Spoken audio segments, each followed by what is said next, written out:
So today it's actually a continuous video from the previous video.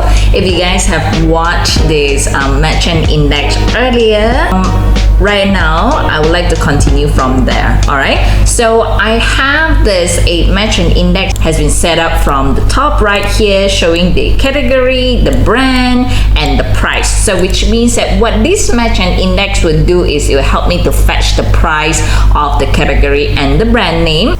So let's say if I were to change the brand name to Booker, as when I hit enter, it will just fetch the price. All right. So right now I was thinking, okay, so if let's say this is the particular price for this brand name, and right now, if let's say I have 100 bucks, okay, so how many of the quantity of this items that I can buy? First of all, you need to look for how much that you're going to be paying if you were to buy just one item. So I'll say, okay, equal, if I were to grab the price and multiply the quantity, if I just buy one item, I have to pay $2.47. Now let's say if I were to buy 10 of them, I am paying $24.70.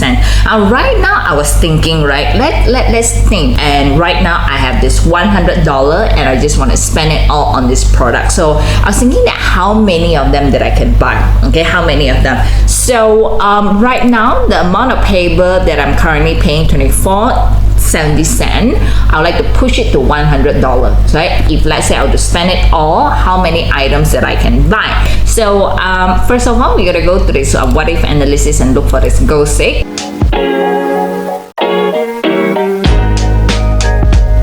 And then to the set cell is going to be the payable. Let's push it to $100. So when I go to this changing cell right here, now this is where we're going to give this goal seek the right to change the changing cell. So I say, please change the quantity and let me know the amount. All right. So as when I click OK, they say that if you have $100, the amount of quantity that you can buy or purchase this buttermilk from this particular brand is going to be 40 of them. Okay, so of course it doesn't make sense to buy 40.48, so I will be using a round function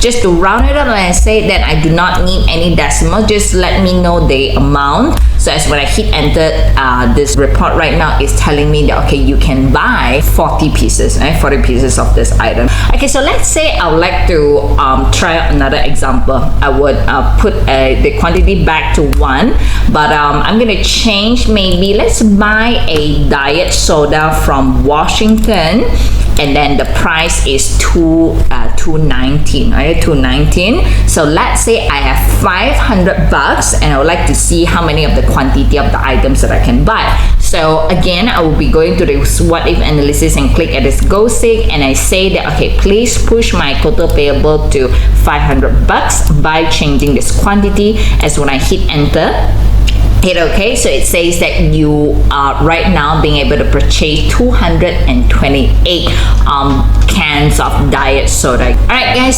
so I hope that you guys have learned something right here and had some fun.